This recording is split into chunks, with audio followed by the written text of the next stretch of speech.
안녕하세요. 맘속에 좀 아는 언니 지민 언니입니다. 자, 오늘은 1년 내내 끊이지 않는 전염력 1위 질병 바로 수족구에 대해서 알아보도록 하겠습니다. 수족구는 계절과 관계없이 유행하는 질병인데요. 언니가 아이를 키울 때 언니는 다행스럽게도 한 번도 아이가 수족구에 걸린 적이 없었습니다. 그래서 저는 이렇게까지 전염력이 강한지 몰랐어요. 그런데 맘톡에 올라오는 글을 보면 이제 한 명이 걸리면 해당 유치원이나 어린이집 아이들 모두 걸리게 되고요. 심지어 집안에 있는 아이들까지 모두 걸릴 정도로 전염력이 강하더라고요. 그럼 수족구 하나씩 알아볼까요? 수족구의 증상은요, 처음에는 열이 나고 콧물이 나서 감기인 줄 알아요. 하지만 2, 3일이 지나면 이제 손, 발, 그리고 입안에 스포가 생기기 시작하죠. 자, 이때 만약 우리 아이가 기관에 다니는 아이라면 이제 기관 선생님께 한번 같은 반 아이들 중에 수족구가 걸린 아이가 있는지 확인을 해보세요. 만약에 있다 그러면 수족구가 거의 확실하고요. 만약에 없다면 이 스포가 일반 스포인지 수족구의 스포인지 구분해 보셔야 되겠죠. 이 스포의 모양이나 위치를 살펴보면 수족구인지 아닌지 구분이 가능합니다. 맘톡에서도 많은 분들이 이거 수족구 맞나요? 사진 찍어서 많이들 물어보시는데요. 손, 발, 입안을 위주로 단순히 붉은 반점이 아닌 수포의 형태를 띠고 있다면 수족구가 맞다고 보시면 되고요. 열이 동반된 아기가 혀끝이 헐었다면 100% 수족구라고 진단을 내리게 됩니다. 자, 그렇게 해서 우리 아이가 수족구가 맞다라고 판단이 된다면 이렇게 하셔야 합니다. 자, 첫째, 일단은 병원에 가셔야 되겠죠.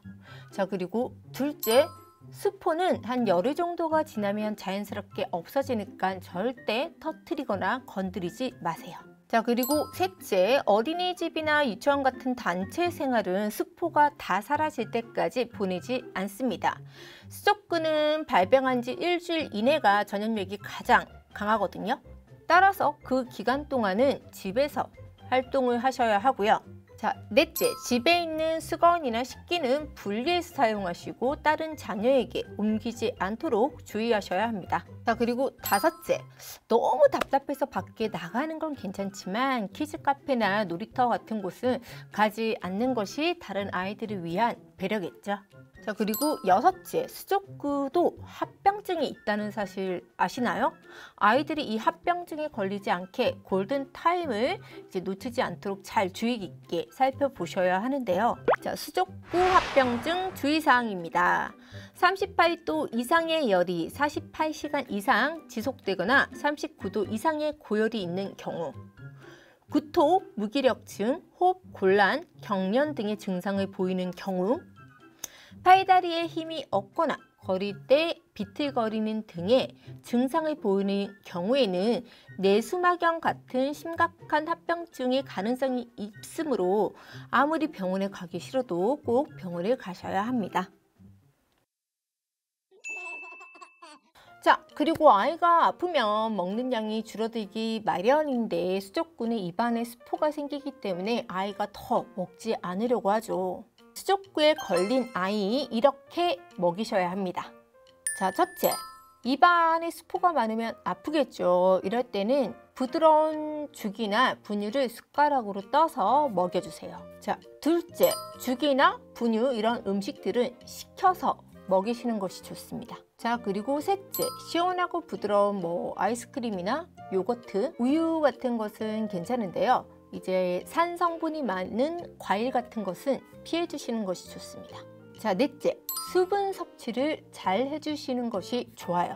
보리차를 자주 마시면 해열시키는 데 도움이 된다고 하니까요. 참고하시고요. 수족구가 무서운 것은 한 번 걸렸다고 해서 내성이 생겨서 또 걸리지 않는 것이 아닙니다. 한 번 걸려도 또 걸릴 수가 있어요. 따라서 예방이 매우 중요한데요. 수족구 예방 수칙입니다. 자, 첫째, 어린이집이나 유치원 하원 후에 얼굴, 손, 발을 깨끗하게 닦아주셔야 하고요. 둘째, 기관에서 입었던 옷은 빨리 갈아입히는 것이 좋습니다. 셋째, 아이 용품과 장난감 등은 정기적으로 세탁, 소독을 해주시고요. 넷째, 평소 귀가 후 배변 후, 식사 전후에는 반드시 손부터 씻는 습관을 길러주세요. 자, 오늘은 수족구에 대해서 알아봤습니다. 혹시 임신 육아에 대해서 궁금한 점이 있다면 맘톡 유튜브 커뮤니티에 댓글을 남겨주시거나 언니 개인 유튜브 영상에 댓글을 남겨주시면 알려드리도록 하겠습니다. 자, 유튜브 좋아요, 구독하기 잊지 마시고요. 다음 시간에 뵙겠습니다.